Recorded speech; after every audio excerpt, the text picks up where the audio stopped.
तो स्टार्ट करते हैं हमारी सेल से। ठीक है, ये है हमारी एक सेल, इसको 3 में डिवाइड किया है। सेल के जस्ट अंदर केंद्र में होता है हमारा न्यूक्लियस, इसको बोलते हैं केंद्रक, और न्यूक्लियस के केंद्र में होता है केंद्रिका, न्यूक्लियोलस। ठीक, ये 3 पार्ट्स तो क्लियर है।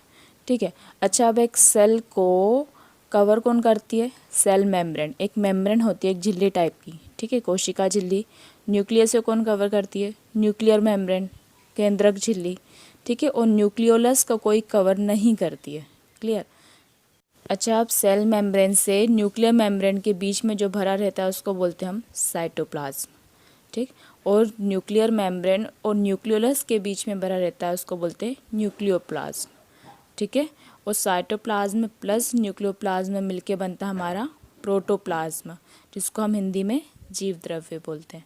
ठीक है, ये एक जीवित प्राणी की पहचान होता है, उसके सेल में प्रोटोप्लाज्म होता ही है। ठीक है, के साथ हम ये लिखते हुए चलते हैं कि भाई सेल की खोज किसने करी है? रॉबर्ट हुक ने। ठीक है, ऐसा डायग्राम के साथ बनाते चलोगे तो याद रहेगा, सेल की किसने करी? रॉबर्ट हुक ने, है ना। और वैसी न्यूक्लियस की किसने करी है? रॉबर्ट ब्राउन ने। याद रहेगा, मतलब एच से बड़ा वाला सेल और उसके अंदर जो है न्यूक्लियस उसकी ब्राउन, बी से। ठीक, उसके बाद एक जो सेल होती है उसमें कवरिंग होती है, किसी किसी में कवरिंग देखने को मिलती है, जैसे प्लांट सेल में। ठीक है, उसमें एक कवरिंग जो होती है उसको बोलते हैं सेल वॉल, और हिंदी में बोलते हैं कोशिका भित्ति। ठीक है, ये अलग अलग बनी रहती है अलग अलग सेल के हिसाब से, और ये किसी सेल को क्या देती है? उसको कठोरता और एक आकार प्रदान करती है। ठीक है, ना जैसे प्लांट में सेलुलोज की बनी होती है, प्रोकार्योटिक और यूकार्योटिक इसमें अलग अलग बनी होती है इसमें, पर अभी हम सिर्फ सेल के पार्ट्स को समझ रहे हैं तो उसको समझ लेते हैं क्लियरली, है ना। अच्छा देखो, सेल मेम्ब्रेन की बात करें, सेल मेम्ब्रेन जो होती है उसमें आपने एक वर्ड सुना होगा, सेमी परमिएबल। ठीक है, अर्ध पारगम्य। सेमी परमिएबल मतलब होता है, सेमी मतलब आधा, पारगम्य मतलब आधा पार करने वाला। मतलब ये जो मेम्ब्रेन होती है सेल की मेम्ब्रेन, वो कैसी होती है? छन्नी जैसी होती है, उसमें सिलेक्टिव जो होती है ऑर्गेनिज्म ही आर पार हो सकते हैं, मतलब सेल से बाहर जाने वाले और सेल से अंदर आने वाले। ठीक, अब न्यूक्लियोलस की बात करें तो न्यूक्लियोलस जो होता है अंदर भरा हुआ रहता है। ठीक है, इसमें मेम्ब्रेन नहीं होती है, इसमें अपना आरएनए और डीएनए होता है। ठीक है, आरएनए डीएनए तो सबने सुना ही है, आरएनए जो हम पढ़ लेंगे। ठीक है, अब देखो इतना समझ में आया तो आपके माइंड में इतनी इमेज बन जाना चाहिए कि भाई सेल किसको बोलते हैं, न्यूक्लियस कहाँ होता है और न्यूक्लियोलस कहाँ होता है। क्लियर। अच्छा, अब एक सेल के अंदर जो लिक्विड भरा रहता है उस लिक्विड में बहुत सारे अलग अलग ऑर्गेन्सल्स होते हैं। ठीक है, जिसको कोशिका के भाग बोल सकते हैं, प्रमुख भाग। जैसे यहाँ पे ये होता है हमारा तारकाय हो गया। ठीक है, यहाँ में हमारी गोल्गी बॉडीज़ हो गई, गोल्जिकाए। ठीक है, उसके बाद हमारा माइटोकॉन्ड्रिया हो गया। ठीक है, ये सब वर्ड्स आपने शायद सुने होंगे या नहीं भी सुने हो। ठीक है, इसको हम थोड़ा अच्छे से पढ़ेंगे, अभी सिर्फ बता रहे हैं कि एक सेल के अंदर ये चीज़ें होती हैं। ठीक है, छोटे छोटे राइबोसोम्स होते हैं, लाइसोसोम्स होते हैं। ठीक है, ये अलग अलग काम है सभी के, हम इसके जो इन्वेंशन करता है उनको भी पढ़ेंगे साथ में। ठीक है, ये एंडोप्लाज्मिक रेटिकुलम है, तो इसके अलग अलग पार्ट्स होते हैं। ठीक, तो स्टार्ट करते हैं हम। ये अपनी सेल थी, इतनी क्लियर है। ठीक है, ये क्या है भाई? ये थी अपनी सेल वॉल। ठीक है, फिर उसके नीचे अपनी मेम्ब्रेन होती है, उसको बोलते हैं सेल मेम्ब्रेन। ठीक है, सबसे सेंटर का पार्ट क्या होता है? न्यूक्लियस, और सबसे अंदर होता है हमारा न्यूक्लियोलस, जो कि अरेंज नहीं रहता है न्यूक्लियस के, पर फिर भी बीच में रहता है वो। क्लियर। वो एक सेल जो होती है उसके दोनों पोल्स पर, दोनों छोरों पर क्या होता है? एक संरचना पाई जाती है, इसको हम बोलते हैं सेंट्रोजोम। ठीक है, सेंट्रोजोम या हिंदी में बोल सकते हैं तारकाय।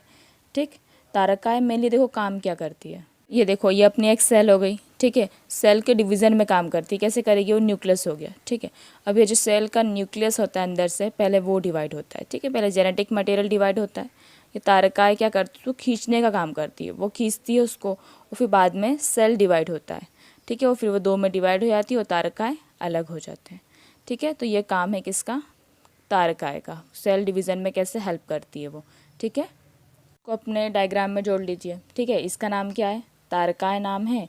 इसकी खोज किसने करी? वॉबेरी ने करी है, और ये काय में हेल्प करती है? सेल डिवीज़न में करती है। ठीक है, हालांकि सेल डिवीज़न के भी टाइप्स होते हैं, पर इसमें हम डिटेल नहीं पढ़ रहे हैं। ठीक, तो अब एक संरचना हमने देखी थी अभी थोड़ी देर पहले ही, सेल में छोटे छोटे ऑरेंज कलर के डॉट्स टाइप थे, ठीक है। उसको हमने क्या बोला था, राइबोसोम। तो राइबोसोम कुछ इस प्रकार ही दिखते हैं, अंदर होते हैं, आरएनए में भी होते हैं और बाहर सेल में भी बिखरे हुए रहते हैं, ठीक है। अच्छा, राइबोसोम जो होता है उस कुछ करता है, वो कैसे याद कर सकते हैं हम, राई और बो से।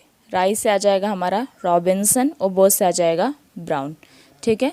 इसमें सन याद करो तो ठीक है, नहीं तो ये वो भी ठीक है, नहीं करो तो ठीक है। इसके काम क्या है, पहला तो प्रोटीन सिंथेसिस करना, भाषा में प्रोटीन को बनाना, ठीक है। और ये आरएनए से बनता है, राइबोसोम आरएनए बनाता है, ठीक है।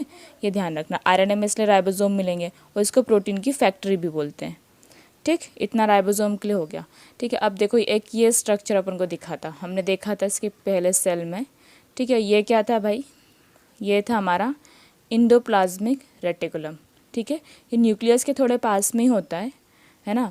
और इसका मेनली काम क्या है, इसमें जो इंडोप्लाज्मिक रेटिकुलम होता है ना, वो भी 2 टाइप का होता है, ठीक है। देखो ये एक में राइबोसोम लगा हुआ दिख रहा है, तो एक में नहीं, मतलब वो कुछ कुछ जगहों पर राइबोसोम लगे हुए रहते हैं, कुछ स्मूथ रहता है। तो जिसमें राइबोसोम लगे हुए रहते हैं, ठीक है, तो उसको बोलते हैं रफ इंडोप्लाज्मिक रेटिकुलम। और जिसमें राइबोसोम नहीं लगे हुए रहते हैं, जो खुरदुरा नहीं है, उसको बोलते हैं स्मूथ इंडोप्लाज्मिक रेटिकुलम, ठीक। इन दोनों के काम अलग अलग है। जैसे रफ का तो वही आ जाएगा जो राइबोसोम्स के काम है ना, जैसे प्रोटीन सिंथेसिस करना, है ना, राइबोसोम्स के काम है, ठीक है। स्मूथ इंडोप्लाज्मिक रेटिकुलम का काम क्या है, ठीक है, स्मूथ का हो जाएगा, इसका भी प्रोटीन सिंथेसिस करता है ये, पर इसके साथ साथ लिपिड सिंथेसिस भी करता है। लिपिड एक चिपचिपा पदार्थ होता है, ठीक है, और स्टेरॉयड हार्मोन का भी सिंथेसिस करता है, ठीक। तो उसको डिटेल नहीं, अभी स्ट्रक्चर अपन पढ़ते हैं, ठीक है। आप एक ये स्ट्रक्चर देखो, ये भी आपने देखा हुआ है ना, अभी नहीं देखा हो तो देख लीजिए। ये इस टाइप से होता है, इसको बोलते हैं माइटोकॉन्ड्रिया। इसके स्ट्रक्चर को थोड़ा काट के देखो तो ऐसा लगता है जिसमें बेबीज़ को सुलाते हैं ना, वो सा वाला स्ट्रक्चर दिखता है ये, ठीक है। तो ये हमारा क्या है, माइटोकॉन्ड्रिया। माइटोकॉन्ड्रिया जो है उसकी खोज किसने करी है, अल्टमैन ने करी है, ठीक है। जबकि इसका नाम किसने दिया है, सी बेंडा ने दिया है, ठीक है। 1886 में करी थी, इतना याद नहीं करते हम। माइटोकॉन्ड्रिया होता है, इसका मेनली काम क्या आता है, श्वसन में, रेस्पायरेशन में होता है, ठीक है। अच्छा देखो, श्वसन को शॉर्ट में समझो, श्वसन में होता क्या है, हम खाना खाते हैं, ठीक है, तो हमको क्या मिलता है, ग्लूकोज मिलता है, सॉरी कार्बोहाइड्रेट मिलता है, ग्लूकोज मिलता है, what ever, carbohydrate he glucose है, ठीक है। तो देखो ग्लूकोज से माइटोकॉन्ड्रिया में क्या होता है, वो CO2 और H2O में कन्वर्ट करता है, प्लस में एनर्जी रिलीज़ करता है, ठीक है। तो एनर्जी बनाने का काम कौन करता है, माइटोकॉन्ड्रिया करता है, ठीक है। तो श्वसन में हम यही करते हैं, CO2 को एक्सेल करते हैं, CO2 को बाहर निकालते हैं, ठीक है। तो वो ग्लूकोज से CO2 को बाहर निकालना और एनर्जी का प्रोडक्शन करना, ये पूरा काम कौन करता है, माइटोकॉन्ड्रिया करता है, ठीक है। इसलिए वो श्वसन का केंद्र है और इसलिए उसको क्या बोलते हैं, पावर हाउस ऑफ सेल, ठीक है। इतना समझ में आ गया सेल के बारे में। देखो भाई, अब क्या है, हमारा इंडोप्लाज्मिक रेटिकुलम और न्यूक्लियस के बीच में एक रास्ता है, टेढ़ा मेढ़ा रास्ता, ठीक है। ये टेढ़ा मेढ़ा जो रास्ता होता है इसको बोलते हैं हम गोल्गी बॉडीज़, गोल्गी बॉडीज़ जो भी बोलना हो, ठीक है। हिंदी में बोलते हैं गोल्जी का है, ठीक है। इसकी खोज किसने करी है, कैमिलो गोल्जी ने करी है, तो उसी के नाम पर है ना, वो तो याद हो जाएगी। इसको यातायात प्रबंधक या ट्रैफिक पुलिस बोलते हैं। क्यों बोलते हैं भाई, क्योंकि ये जो रहता है ना, वो न्यूक्लियस से जितना भी सामान आता है उसको साइटोप्लाज्म में पहुंचाता है, मतलब न्यूक्लियोप्लाज्म और साइटोप्लाज्म के बीच में जितना भी एक्सचेंज होता है, तो एज अ ट्रैफिक पुलिस काम करता है, इसलिए इसको यातायात प्रबंधक भी बोलते हैं, ठीक है। देखो अब नेक्स्ट स्ट्रक्चर हम देखते हैं किसका, डेविल्स का, ठीक है। एक डेविल टाइप स्ट्रक्चर होते हैं हमारे अंदर, जिनको हम बोलते हैं लाइसोसोम, ठीक है। ये इसको डेविल क्यों बोला है, डेविल भी बोल सकते हैं, सैनिक भी बोल सकते हैं, ठीक है, क्योंकि हमारे सेल में सैनिक का काम भी करता है और हमारे सेल को मार भी सकता है, ठीक है। तो ये है हमारा लाइसोसोम। तो लाइसोसोम जो होता है वो ले डूबता है कभी कभी, तो इसकी खोज किसने करी है, डी डुबे ने, ठीक है, डुबे से ले डुबे, क्लियर।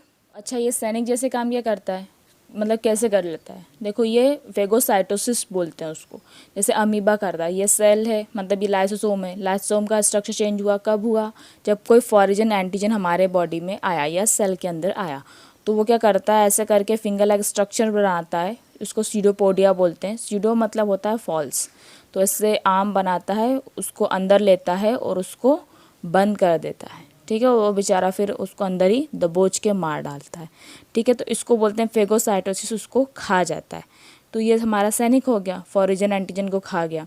पर कभी कभी क्या होता है, ये खुद की ही सेल को फॉरिजन समझ के खा जाता है, इसलिए इसको बोलते हैं आत्महत्या की थैली। ठीक है, तो ये हो गया हमारा लाइसोसोम कवर।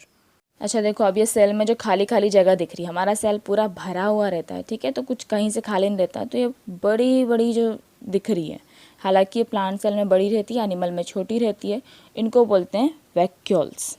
ठीक है, वैक्यूल्स या फिर रसधानी।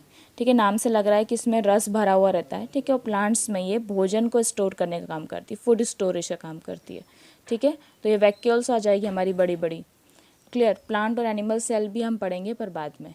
ठीक है, उसके बाद देखो, सेल के अंदर एक और स्ट्रक्चर होता है, उसको बोलते हैं प्लास्टिड। ठीक है, प्लास्टिड हमारे अंदर नहीं पाया जाता। क्यों नहीं पाया जाता? क्योंकि हम कलरफुल नहीं होते हैं, प्लांट्स होते हैं। ठीक है, तो प्लांट्स में प्लास्टिड होता है। और बिल्कुल क्लियरली समझो इस डायग्राम से, एक प्लांट होता है, प्लांट में क्या होता है, पत्ती होती, तने होते हैं, फूल होते हैं, जड़ होती है। ठीक है, तो कलर देने का काम करता है। तो ग्रीन कलर का जो होता है उसको बोलते हैं हरित वर्णी, लवक बोलते हैं प्लास्टिड को हिंदी में। ठीक है, तो हरित लवक हो जाएगा हमारा क्या, ग्रीन पत्तियों में जो होता है। ठीक है, रेड फूल है, उसमें वर्णी लवक होता है। ठीक है, क्रोमोप्लास्ट। और फिर लास्ट में होता है अवर्णी, जड़ों में, जिसमें कोई कलर नहीं होता है, हमारे जड़ों तनों में मिलता है। ठीक है, तो सेल क्लियर हो गया। इसमें कोई डाउट हो तो आप पूछ सकते हैं। Thank you.